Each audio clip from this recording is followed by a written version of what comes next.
acusaciones de acoso sexual y denuncias por adoctrinamiento a niños de 5 y 6 años en cursos de formación sexual. Esas son las denuncias que se está haciendo contra el gobierno, tanto con lo que está ocurriendo en kinder en numerosos colegios, con las normativas gubernamentales y lo que se les obliga a enseñar a los menores, que vamos a ver que por lo bajo es muy cuestionable, y también denuncias que estaban, parece ser, infundadas. Todo eso se desarrolla al interior del gobierno, por el cual expulsaron a un funcionario de su cargo por supuesto acoso sexual. Pero se descubrió que en realidad no había denuncias de ningún tipo y se le sacó sin justificación, lo que ha generado un quiebre en el gobierno entre sectores de la misma izquierda.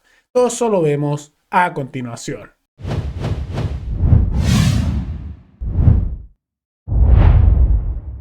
Recientemente hubo un nuevo escándalo asociado al ministro de Educación, pero en este caso vinculado a la educación de niños, en particular aquellos que tienen 5 a 6 años.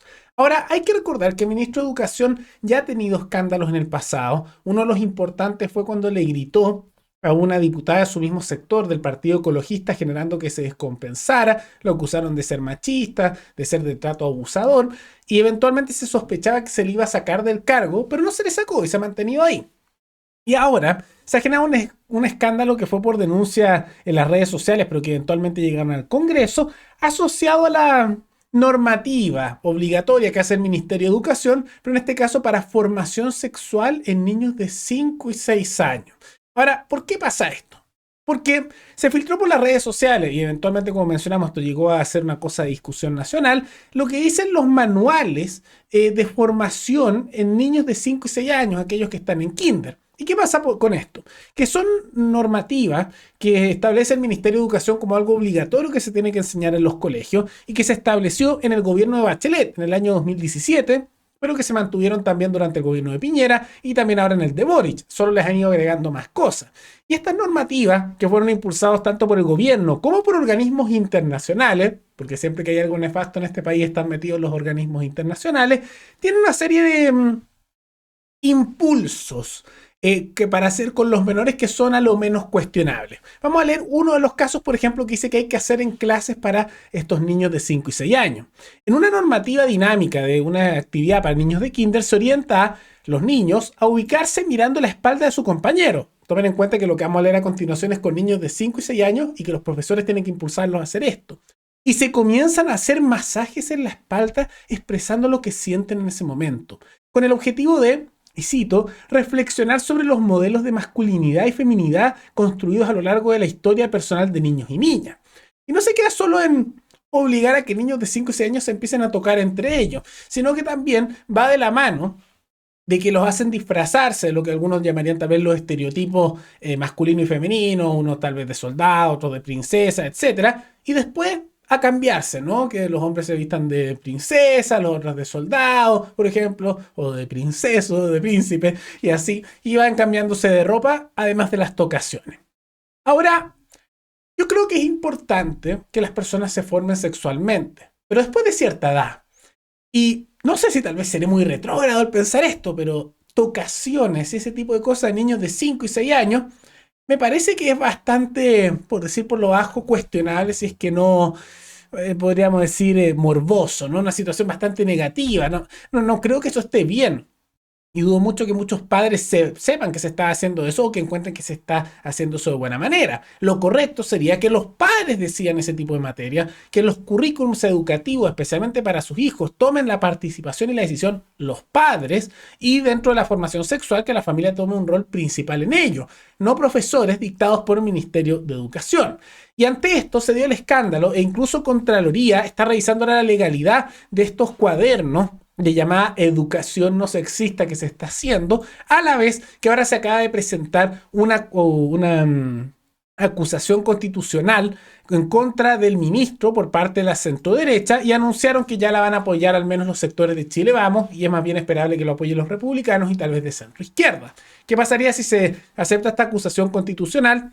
Bueno, se removería el ministro de Educación por sus actos en esto, ¿no? Ahora, la defensa que han tomado el gobierno es que esto no lo implementaron ellos, sino que lo hizo Bachelet en su segundo gobierno y después lo hizo Piñera, y ahora ellos simplemente le agregaron más cosas.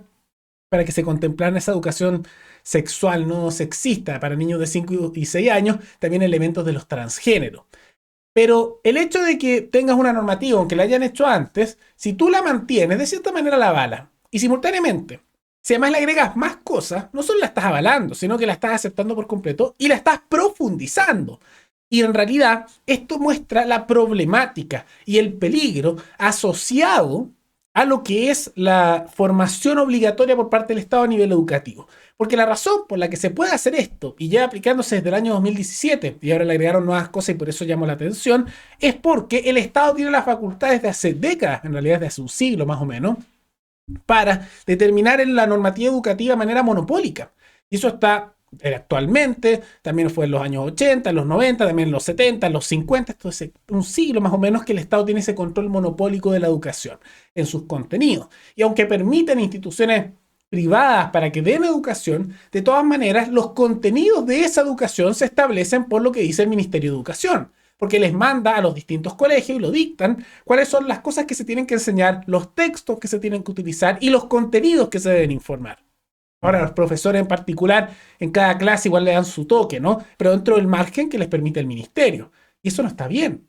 No está bien que el Estado y por lo tanto el mundo político decida adoctrinar a la población con las normativas que ellos van dictando y con los, podríamos decir, currículum que ellos mandan todos los años.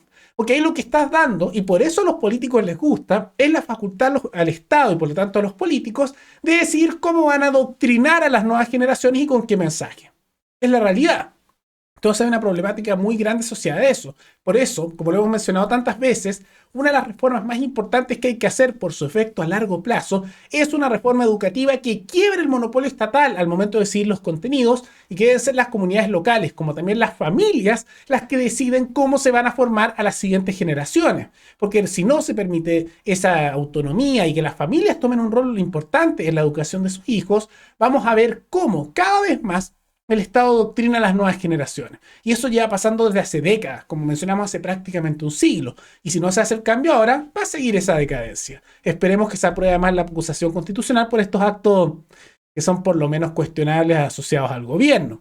Pero los escándalos no se quedan solo asociados a educación, sino que también están vinculados a el Ministerio del Trabajo, ya que recientemente el ex subsecretario en este momento, Cristian Larraín, se le sacó de su cargo por supuestos casos de abuso sexual, ¿no? Eso fueron un poco las denuncias que se estaban haciendo. Ahora, hay que tomar en cuenta estas acusaciones de abuso no serían nuevas en el gobierno. Ya en el pasado, y lo hemos visto en otros programas, han habido varios casos de situaciones así. Ahora, ¿qué pasa? Que en este caso no había ninguna denuncia, no había ninguna prueba, no había ni siquiera un sumario y lo sacaron. O sea, sin justificación.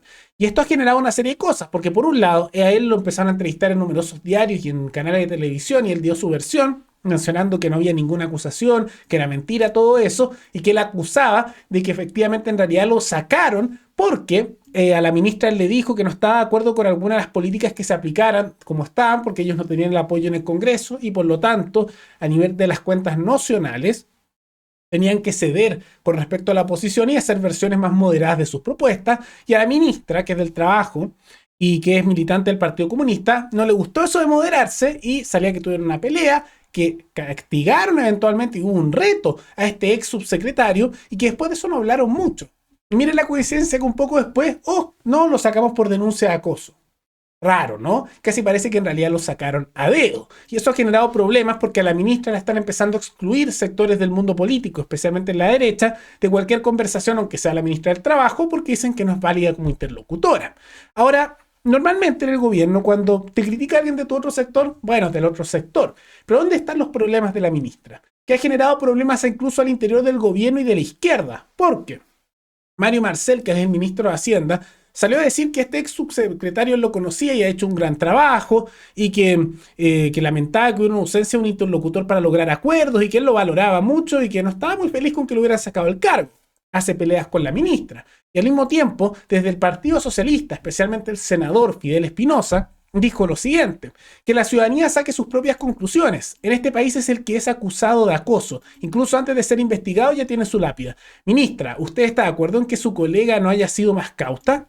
Entonces empiezan a cuestionar esto porque no había sumario, no había investigación. O sea, le dijeron que había sido por acoso que lo sacaron y en realidad es algo inventado, porque no hay ninguna prueba de eso, no hay ninguna investigación y en realidad lo sacaron sin causa. ¿Y cuál es la excusa de la ministra comunista que está en el Ministerio del Trabajo?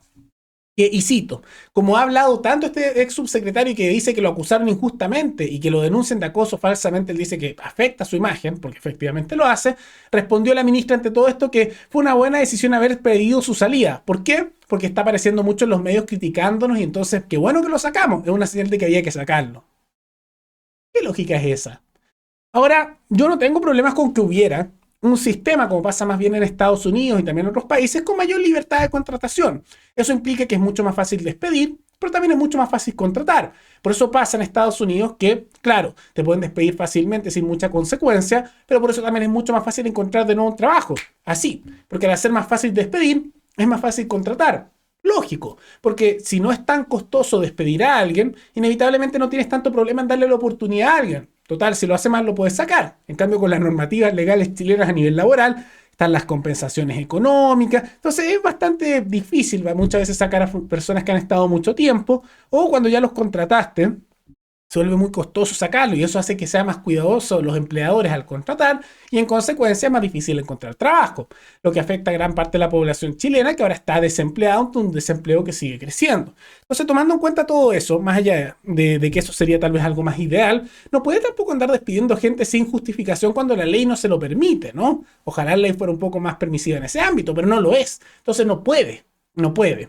Ahora vamos a ver qué ocurre, porque al final es casi una pelea del mismo sector. Es alguien de izquierda quejándose que lo acusaron injustamente contra otros de izquierda que son del Partido Comunista, que se enfrentan con otros de izquierda que son del Partido Socialista, y ahí se destruyen entre ellos. Pero muestra los quiebres internos que hay en el gobierno, como también su mal manejo tanto a nivel de su propio sector, como también con las normativas de educación que son a lo menos cuestionables con lo que están haciendo con menores de edad. Pero más allá de toda esa situación, ¿qué les parecen estos escándalos del gobierno a nivel educacional como laboral? ¿Son negativos para ellos? ¿Son algo irrelevante? ¿Hay que hacer reforma de la educación o no hay que hacerlo? Todo eso coméntenlo abajo.